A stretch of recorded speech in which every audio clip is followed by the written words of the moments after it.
Boa noite! Tudo bem com vocês? Como estão as coisas? Mais um encontro do nosso Oração-Ação. Muito bom estarmos juntos, vivermos juntos.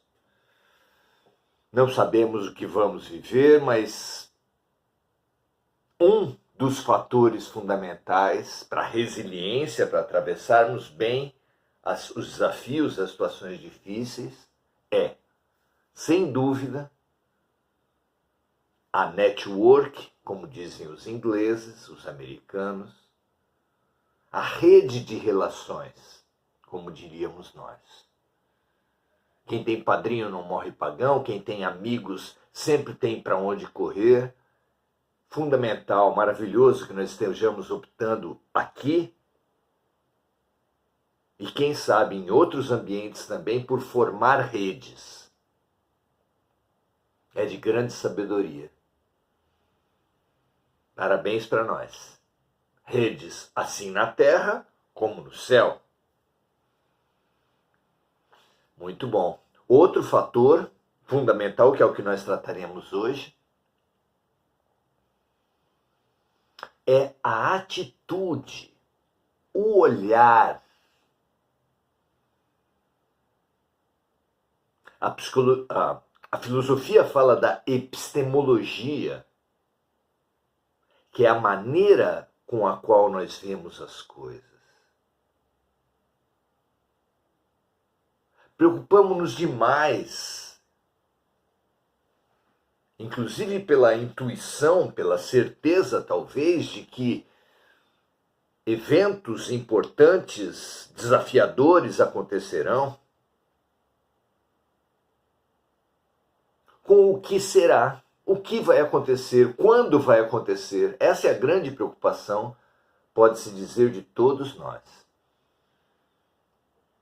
Quando, na verdade, essas questões não são importantes e, principalmente, não estão no nosso domínio. Ninguém pode saber. Jesus, ao fazer as suas profecias, falou, mas a hora e o dia só o Pai poderá saber. Nem Jesus, meus amigos. Então, o onde e o quando não são as questões mais importantes. Nos deter, nos conter, nos amarrar naquilo que nós não podemos controlar é uma péssima decisão. Por outro lado, focar nossas energias, nossos estudos, nossa preparação exatamente no ponto em que nós podemos influir,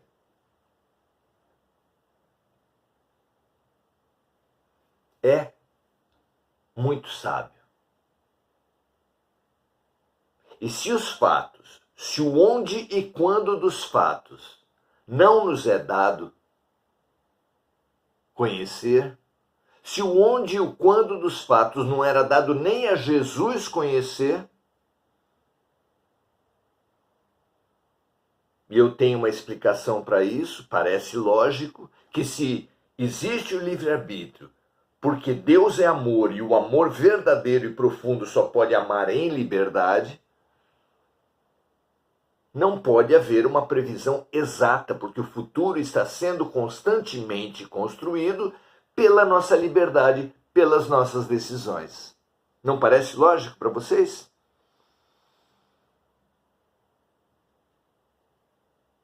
Então o futuro a Deus pertence? O futuro só o Pai, o local, a hora, o dia, só o Pai pode saber. Mas, com que olhar viveremos essa hora? Com que atitude viveremos essa hora?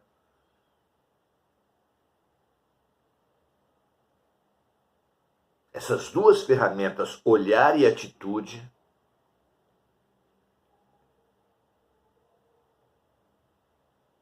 só depende de cada um. O seu olhar e a sua atitude só depende de você. Ninguém no universo, por mais luminoso que seja, pode determinar o seu olhar e a sua atitude. Ninguém no universo pode sequer influenciar o seu olhar e a sua atitude mais do que você mesmo. Não é lógico isso? Não é claro, não é verdadeiro? Então, a melhor preparação que nós podemos ter, você e eu, quanto aos fatos futuros, é aprofundar, amplificar o nosso olhar, dar consequência, dar profundidade à nossa atitude.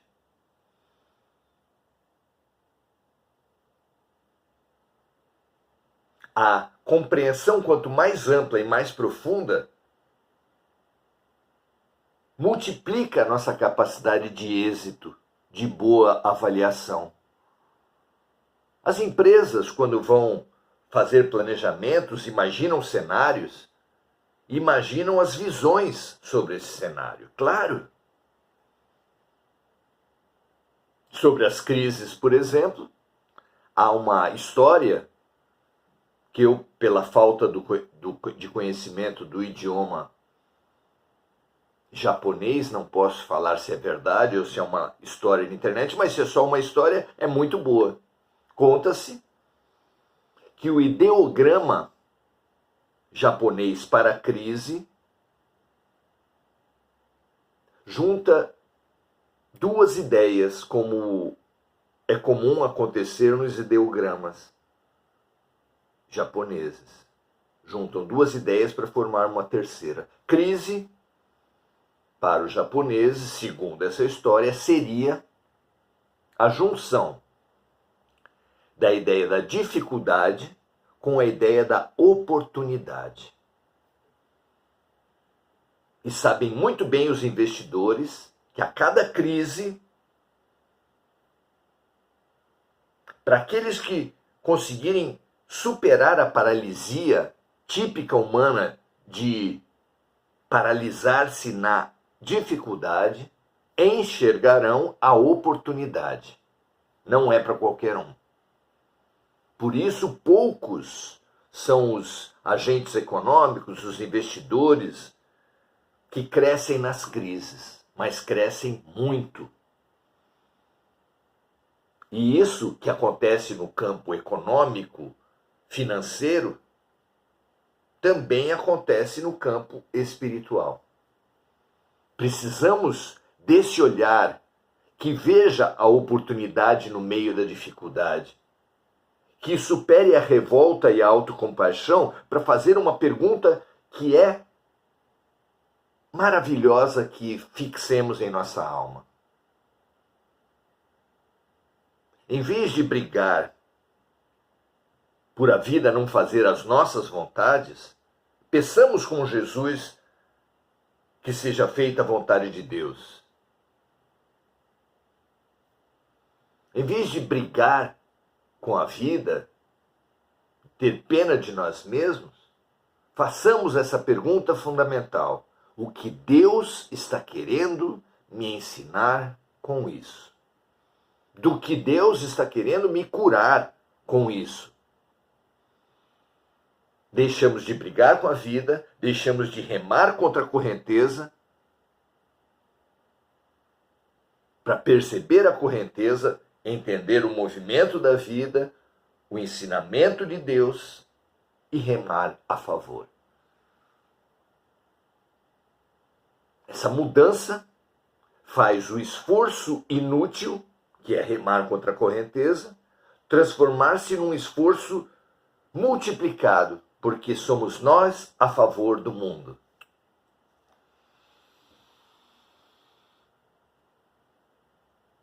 Quem tem uma doença, por exemplo, pode ficar de luto, pode ficar paralisado.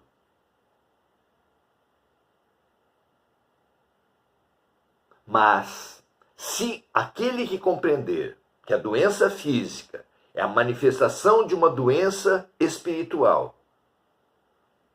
De forma que, correndo atrás dos procedimentos e das atitudes inerentes àquela cura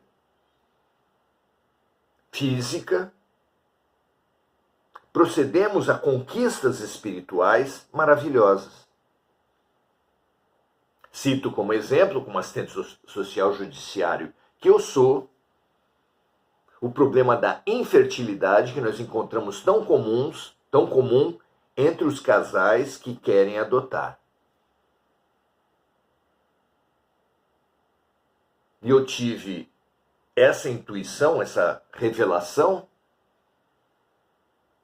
em palestras, como exemplo da doença física que é uma cura espiritual,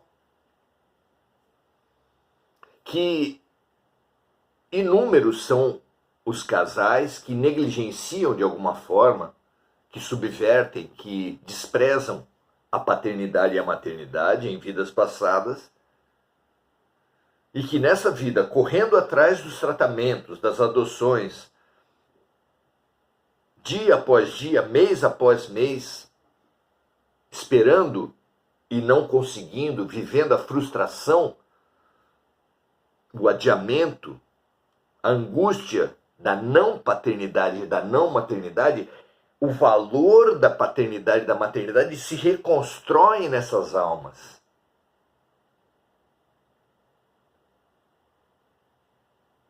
E o que acontece com aqueles que conquistarem esse novo olhar perante as suas doenças? Deixam de brigar com a vida, deixam de se revoltar com os fatos, deixam de ter pena de si mesmos. Todo mundo tem filho, meus irmãos, meus primos, mais um conhecido está grávido, está grávida. Para aprender, para se dedicar a essa reconstrução da maternidade, por exemplo, fazendo trabalho voluntário em abrigos, fazendo trabalho voluntário com crianças, dedicando-se a animais, pets, a causa animal, praticando o seu amor, acelerando o seu processo, para que, na certeza de que, quando ele amadurecer no seu aprendizado, o filho, a filha vão aparecer. Possivelmente nessa vida, mas o filho e a filha vão aparecer, como se dizia antigamente nas iniciações espirituais, quando o discípulo está pronto, o mestre aparece. Quando os pretendentes estão prontos, a adoção aparece. O filho chega. Às vezes até biológico. O novo olhar. Como é preciosa essa conquista. Vamos hoje, na nossa pergunta, tocar nesse novo olhar, nessa nova atitude, nessa atitude perante a vida. Nós que temos sido bombardeados por tragédias familiares, por violências de todo tipo, violências na rua, no trânsito, dentro das famílias, nos condomínios, na política, nas religiões.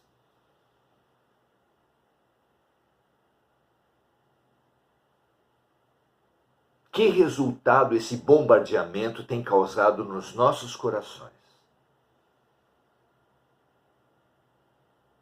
Vou citar duas questões que são as que nós vamos trabalhar hoje. Muitos de nós, talvez todos nós, em algum grau, tenhamos recolhido como resultado desse bombardeamento de dores e de violências a indiferença, como um mecanismo de defesa, tentando não sofrer com os fatos. Vestimos uma couraça de indiferença. É apenas mais um crime, mais uma mulher assassinada, mais um caso de racismo, mais um caso de intolerância, mais um caso de corrupção. Não porque estejamos realmente indiferentes, mas porque construímos essa couraça para não nos machucar. Então, estudar a indiferença é fundamental e vamos fazer isso através de uma pergunta a Emmanuel no livro O Consolador, Chico Xavier e Emmanuel. Mas outra atitude que nós também podemos desenvolver, e novamente todos nós em algum grau apresentamos, é a revolta, o ódio, a cólera.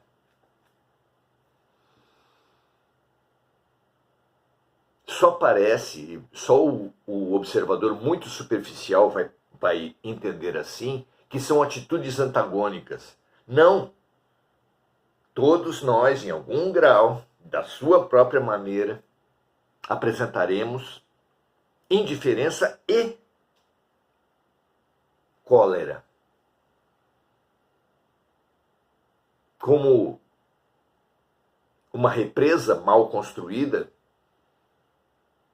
que retenha um rio caudaloso sem um vazadouro, sem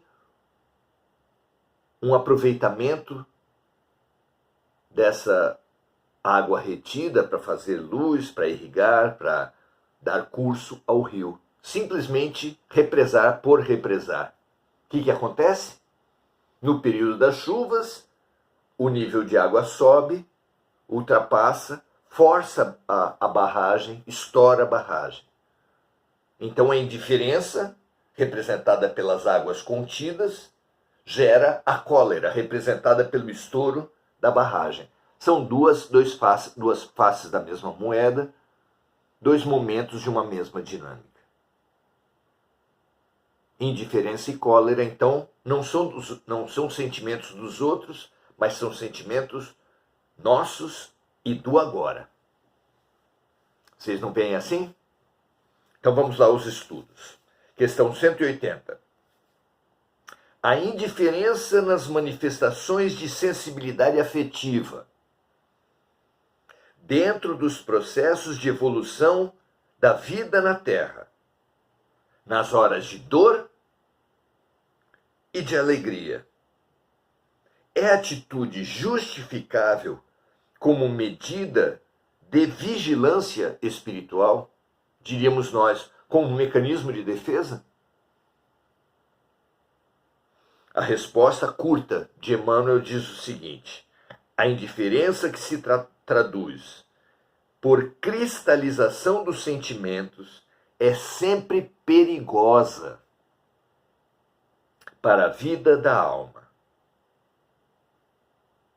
Todavia, existem atitudes no domínio da exteriorização emocional que se justificam pela nobreza das suas expressões educativas.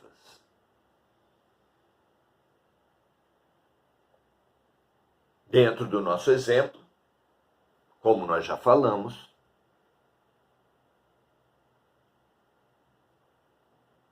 a represa pode ser muito importante para abastecer de água, para ter irrigação, para ter energia, especialmente nos momentos de seca, não é?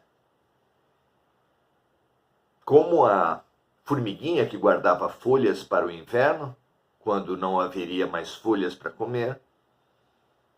Represar não é ruim, mas precisa ser dado um movimento, um sentido, uma utilidade para a água represada, para as emoções contidas. Ora, se todos nós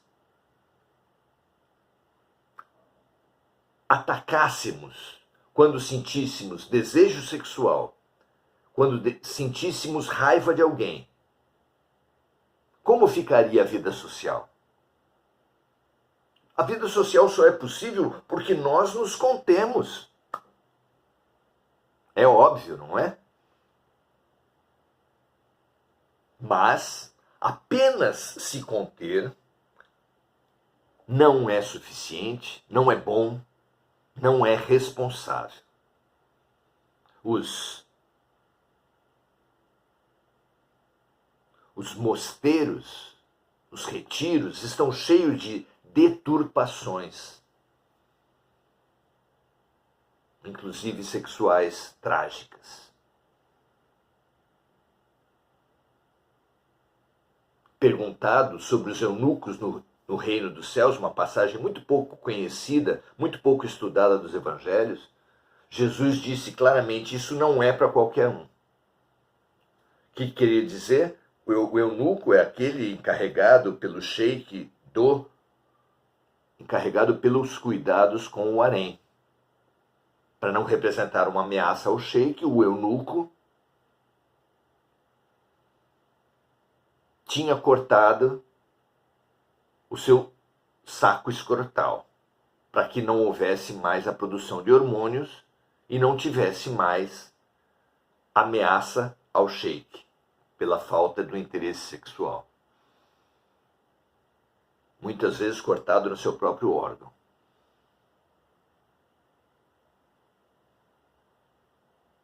Eunucos pelo reino do céu são aqueles que se abstêm da sexualidade para crescer espiritualmente. Isso faz sentido? Claro que sim, a energia básica do ser, sublimada e utilizada em caridade, em estudos, em meditações, em orações, em transmutação da energia para a luz, é maravilhosa, é a própria expressão da evolução espiritual, mas a energia sexual simplesmente contida gera estragos, explosões, destruições terríveis.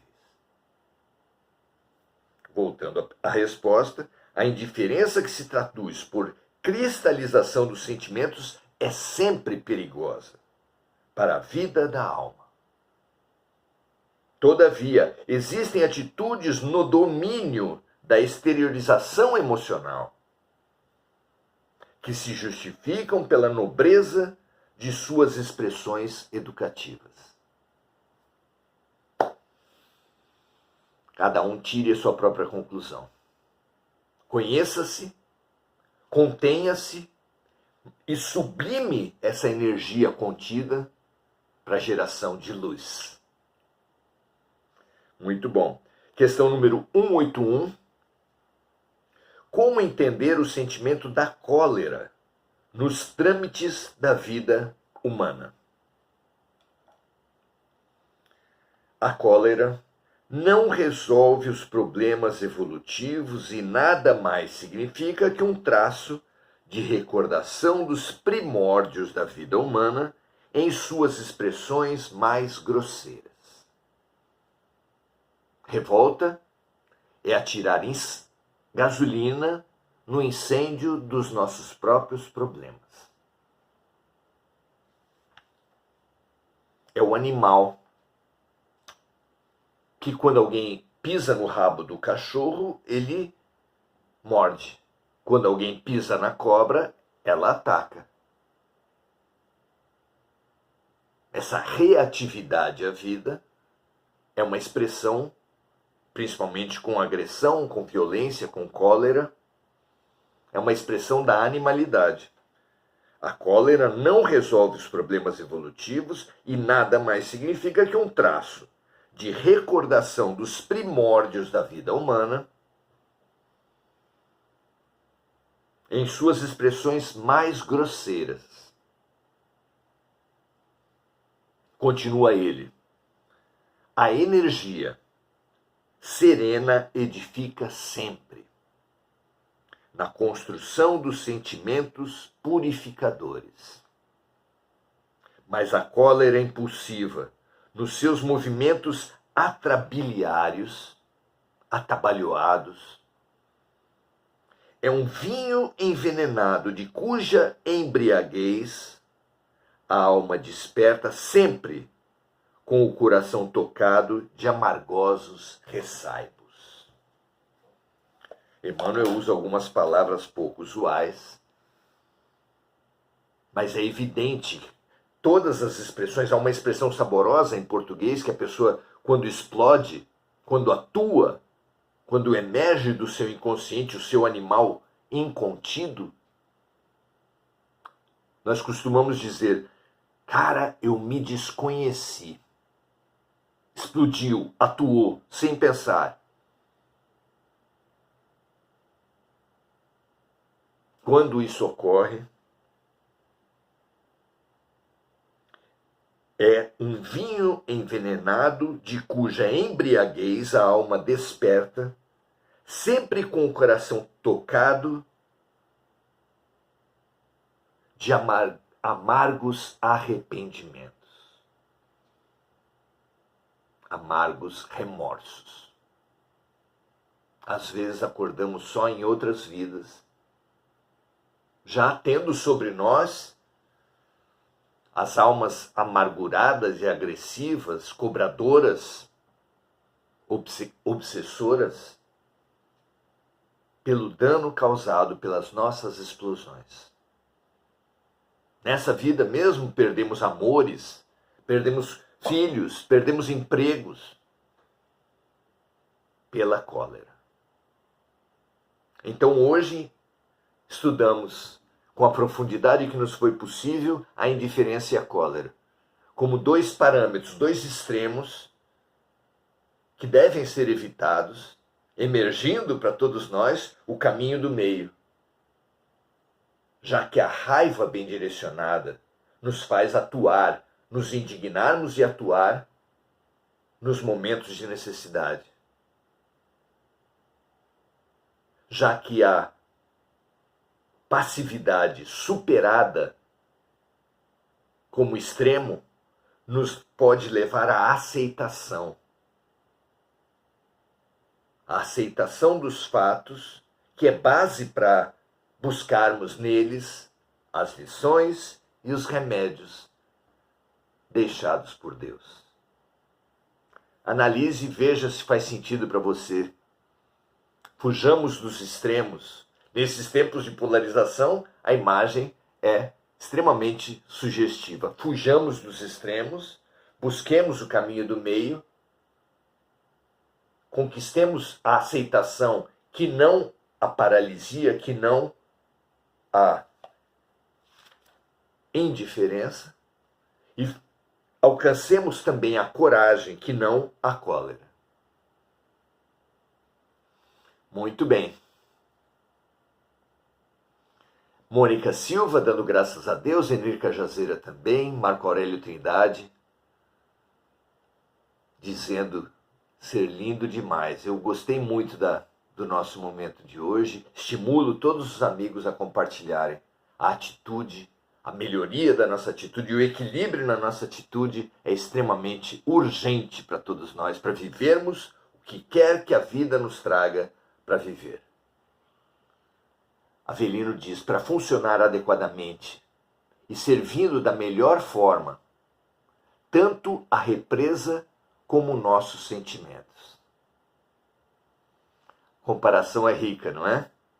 Muito bem, Avelino. Vigiai a caixola. Precisamos ter a capacidade de observar-nos, não apenas nas nossas palavras e ações, mas nos nossos pensamentos e sentimentos que darão origem a palavras e ações. Vigiai, autoobservação. É muito bom. E a manutenção dessa caixola. Isso mesmo. Rose Lanziotti, dando o seu boa noite para todos nós. Muito boa noite para todos nós. Mônica Silva lembrando de amigos encarnados, desencarnados, das vítimas das guerras, das violências, dos desastres climáticos, automobilísticos, de aviação. E o boa noite da Mônica, do Avelino, da Andréia Santos, da Enir Cajazeira, da Givanete Jesus. Fica a nossa reflexão, fica a reflexão que nos foi inspirada, que nos foi trazida do alto. Observemo-nos, fugindo, curando-nos da indiferença, com a mesma força que precisamos nos curar e nos afastar da cólera. Caminho do meio para todos nós, com Siddhartha Gautama, com Chico Xavier, com Jesus Cristo. Paz e bem a todos. Até amanhã.